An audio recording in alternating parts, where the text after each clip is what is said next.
Plane crash में महाराष्ट्र के deputy CM Ajit Pawar के निधन के बाद एनसीपी पार्टी और महाराष्ट्र सरकार में उनकी जगह कौन लेगा, इसे लेकर हलचल तेज है। अजीत पवार की पत्नी सुनेत्रा पवार को डिप्टी सीएम बनाए जाने, एनसीपी के दोनों गुट के विलय और विभागों के बंटवारे को लेकर जबरदस्त चर्चा चल रही है। बता दें कि अजीत पवार का 28 जनवरी को बारामती में एक प्लेन क्रैश में निधन हो गया था। वे जिला परिषद चुनाव के लिए रैली को संबोधित करने जा रहे थे, लेकिन उनका विमान बारामती एयरपोर्ट के पास क्रैश हो गया। इस हादसे में प्लेन में सवार अजीत पवार समेत 5 लोगों की जान चली गई। अजीत पवार के निधन के बाद महाराष्ट्र की राजनीति में भी हलचल तेज हो गई है।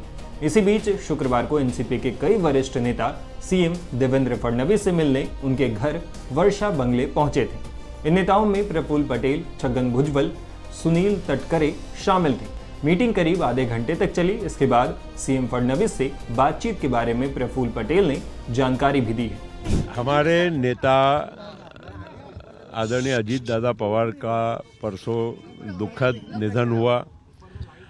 पूरी पार्टी शोकाकुल है, महाराष्ट्र शोकाकुल है और स्वाभाविक है कि उनका परिवार, उसके ऊपर बहुत बड़ा एक संकट आया है। आज तीसरा दिन है और तीसरे दिन की बहुत सारी उनके घर की भी जो प्रक्रिया है, विधि है, उसको हम पूरा करने के लिए उनको समय दे रहे हैं। मगर हमको भी एक पॉलिटिकल पार्टी, हम महायुति के एक पार्टनर हैं। उसमें हमारे नेता अजीत दादा पवार उप मुख्यमंत्री भी थे, विधिमंडल के अध्यक्ष भी हमारे लीडर थे। तो इसलिए हमको भी योग्य निर्णय लेकर वो जगह को भरना है। ये बात करने के लिए हम मुख्यमंत्री से ये आए थे कि हम ये जल्दी से जल्दी ये प्रक्रिया पूरी करना चाहते हैं।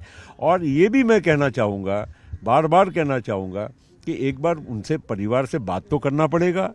दूसरा, हम जन भावना, आमदारों की भावना और मेरी प्रफुल्ल पटेल की सहित सभी हमारे नेताओं की भावना का भी हमको मालूम है कि हमारे को कितना धक्का पहुंचा है, आघात हुआ है, और हम उसी भावना के हिसाब से अनुरूप बिल्कुल योग्य निर्णय लेने जा रहे हैं। केवल हमको परिवार से एक बार मिलकर बात करने का आज का दिन हमको समय दीजिए। दरअसल महाराष्ट्र सरकार में अजीत पवार के पास वित्त, आबकारी और खेल विभाग के साथ साथ डिप्टी चीफ मिनिस्टर का पद भी था। ऐसे में महाराष्ट्र सरकार में उनकी जगह कौन लेगा, इस सवाल पर भी प्रफुल्ल पटेल ने रिएक्शन दिया है। सुनेत्रा पवार जी का नाम का कोई किसी को विरोध करने का सवाल ही नहीं आता है। केवल पर हम अभी सुनेत्रा पवार जी को मिले, हम बात करें, रिक्वेस्ट करें, उसके बाद मैं आपको कुछ बोलूं तो अच्छा रहेगा। और इसीलिए हमारी मैंने कहा ना कि जन भावना और हमारी भावना, ये दोनों जोड़ेंगे तो आपको सेम मिलेगी। हमको केवल उनके साथ एक बार बात करने का मौका दीजिए। और अभी देखिए, अभी हमारे को तुरंत हमको खाली विधिमंडल, जो हमारी डिप्टी सीएम की जगह है, ये भरने की ज़रूरत है। उसको हम केवल जल्दी से जल्दी पूरा करने की प्रक्रिया में है। इधर अजीत पवार की पत्नी सुनेत्रा पवार से नरेश अरोड़ा की भी शुक्रवार को मुलाकात हुई। बता दें कि नरेश अजीत पवार के चुनावी रणनीतिकार हैं। उनकी संस्था डिजाइन बॉक्स एनसीपी के लिए काम करती है। उन्होंने पार्टी के भविष्य को लेकर किए गए सवालों पर जवाब दिया। पार्टी के हित में, पार्टी के वर्कर्स और लीडर्स की जो भावनाएं हैं उसको ध्यान में रखते हुए पार्टी सही टाइम पे सही लोग उस पर बैठ के पहले विमर्श करेंगे, विचार करेंगे और फिर निष्कर्ष पे आएंगे। सर, पॉलिटिकल एनालिस्ट भी हो और स्ट्रेटेजिस्ट हो पार्टी की, क्या कभी अजीत पवार ने आपसे बात की थी मर्जर को लेके? क्योंकि उनके करीबी है, वो उनका कहना है कि उनकी आखिरी इच्छा थी कि अजीत पवार चाहते हैं कि दोनों पार्टी मर्ज हो जाए। देखिए, मेरे से उनकी जो बातें होती थी, वो कुछ बातें उनकी मेरे साथ थी। उस बातों को मैं आज पब्लिक डोमेन में उनकी सहमति के बिना, वो है नहीं तो रखना सही नहीं समझूंगा। सही प्लेटफॉर्म पे जो उस बात को सही, जिनको परिवार को बात जानने की ज़रूरत है, उनके साथ मैं बात करूंगा। तो सुनेत्रा पवार को आप मिलने आए हैं, क्या आगे डिस्कस होना है, क्या आगे है अलाइनमेंट? मैं परिवार से मिलने आया हूँ। कल मेरे को मुंबई में कुछ काम था, उसकी वजह से मैं अंत्येष्टि के बाद गया था। परिवार के साथ मेरा इस टाइम पे फ़र्ज़ बनता है खड़े होना, मैं उसी नाते आया हूँ यहाँ पे। सुमित्रा पवार की गवर्नमेंट में होने की खबर आ रही है, उनका सब पार्टी का नेताओं का कहना है राइट टाइम पे सब कुछ सबके सामने आएगा। अभी इस बारे में बात करना उचित नहीं है। बता दें कि अजीत पवार के निधन के बाद पार्टी नेतृत्व को लेकर भी अलग अलग तरह की चर्चाएं चल रही हैं। दावा यह भी किया जा रहा है कि अजीत पवार एनसीपी के दोनों गुट के मर्जर पर बातचीत कर रहे थे। इधर एनसीपी के नेता और एनसीपी शरद पवार गुट के नेता भी ये मांग कर रहे हैं कि दोनों पार्टियों को एक साथ आ जाना चाहिए। देखिए, दोनों राष्ट्रवादी, वैसे तो एक ही राष्ट्रवादी का परिवार है और वो एक साथ आ जाए, ऐसे कार्यकर्ताओं की भावनाएं भी बहुत सी जगह से आती है। लेकिन इस बारे में पार्टी के जो वरिष्ठ नेता है वही इसके बारे में जो है वो निर्णय ले सकते हैं। ये कार्यकर्ताओं के स्तर का उनका बयान और पार्टी के वरिष्ठ स्तर का निर्णय, उसमें बहुत बड़ा अंतर है। एक साथ आने के बाद, एक साथ दोनों पार्टी इकट्ठा आने के बारे में प्रीलिमिनरी चर्चा पूरी हो गई थी दोनों पार्टी के बीच में, लेकिन एकाएक ये घटना घटी, दुर्दैवी घटना घटी, उसके वजह से अभी वो बात रुक गई है। और अभी सब पूरा परिवार जब इकट्ठा बैठेगा तो उसके बारे में चर्चा करके निर्णय लेगा। जो माननीय अजीत दादा की दिली इच्छा थी कि दोनों पार्टी इकट्ठा होना चाहिए, तो उनकी अंतिम इच्छा पूरी होना चाहिए, ऐसा हमें लगता है। ऐसा है कि अजीत दादा पवार महाराष्ट्र के एक गद्दावर नेता थे, एक कर्तृत्ववान नेता थे। उनके मृत्यु से महाराष्ट्र के राजनीति में बहुत क्षति पहुंची है।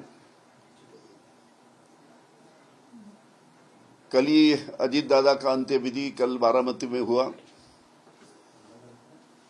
और आज जो सब जब चर्चा चालू है कि मुख्यमंत्री डिप्टी सीएम कौन बनेगा, ये कौन बनेगा, ये वक्त नहीं है, वक्त नहीं है। इसके बारे में सब माननीय शरद पवार साहब, हमारी बहनी सुमित्रा बहनी, बेटे पार्थ पवार, जय पवार, उनके बाकी परिवार के लोग इकट्ठा बैठेंगे कुछ दिन के बाद में, और इकट्ठा बैठ के चर्चा करके किस दिशा में, क्योंकि अजीत दादा की ये दिल से इच्छा थी कि दोनों पार्टी इकट्ठा आना चाहिए, और इस प्रकार की उनके साथ में काफी हमारी चर्चा भी हुई थी, हमारे नेताओं की, हमारी सबकी, और दिल से चाहते थे कि जल्द से जल्द दोनों पार्टी इकट्ठा आना चाहिए। वो हिसाब से जो उनकी अंतिम इच्छा थी, वो अंतिम इच्छा पूरी होना चाहिए, ऐसा सबको लगता है। लेकिन उसके बारे में जब तक पूरी पवार फैमिली इकट्ठा बैठ के निर्णय लेती नहीं, तब एक बात आगे बढ़ेगी नहीं। लगभग मर्जर का डिसीजन हो चुका था, अजीत दादा के सामने ही हो चुका था, हम विटनेस है उसके। लास्ट मीटिंग्स भी हो चुकी थी। अभी हम तुतारी के ऊपर बहुत कम जगह लड़ रहे हैं, इसलिए ज़्यादातर घड़ी पे ही हम लड़े हैं। तो ये उनके सभी लोगों के मान्यता से ये सब कुछ हुआ था। सब कुछ सिर्फ अनाउंसमेंट बाकी था जो जिला परिषद के चुनाव के बाद हो सकता था। देखो आज इतना बड़ा वाइड हो गया है, यानी वैक्यूम तैयार हो गया है, तो आज तो एकदम समझ में नहीं आ रहा है कि पार्टी की भागदौड़ किस तरह से संभाली जाएंगी। आदरणीय पवार साहब हो या सब लोग इकट्ठा होकर काम करना चाहिए। सब लोगों ने, दोनों पार्टी ने इकट्ठा होकर ही काम करना चाहिए और आगे लेके जाने के लिए बहुत अच्छी स्ट्रैटेजीज वर्कआउट होनी चाहिए। तो अभी सभी की नज़र पवार साहब और उनके फैमिली के ऊपर है। देखते हैं कि किस तरह से हम आगे बढ़ें। अब अगर दोनों पार्टियों का विलय होता है तो एनसीपी शरद चंद्र पवार गुट के नेता राज्य के शासन और पार्टी संगठन में महत्वपूर्ण भूमिका निभा सकते हैं। इस मर्जर को पश्चिमी महाराष्ट्र के शुगर बाउल पर फिर से कब्जा करने की रणनीति के रूप में देखा जा रहा है, जहां बीजेपी ने हाल के नगर निगम चुनाव में अहम पकड़ बनाई है। इधर विलय के बाद एनसीपी के पास 9 लोकसभा सांसदों और 51 विधायकों का एक मजबूत संयोजन होगा, जो संभावित रूप से सत्तारूढ़ महायुति गठबंधन या विपक्षी महाविकास अघाड़ी यानी एमवीए के भीतर संतुलन बदल सकता है। ऐसे में आने वाले कुछ दिनों में महाराष्ट्र की राजनीति में कुछ बड़े बदलाव देखने को मिल सकते हैं। इस वीडियो पर आप अपनी राय हमें कमेंट बॉक्स में लिखकर बता सकते हैं। इस तरह के और वीडियोस के लिए टाइम्स नाउ भारत के डिजिटल प्लेटफॉर्म के साथ बने रहें। शुक्रिया।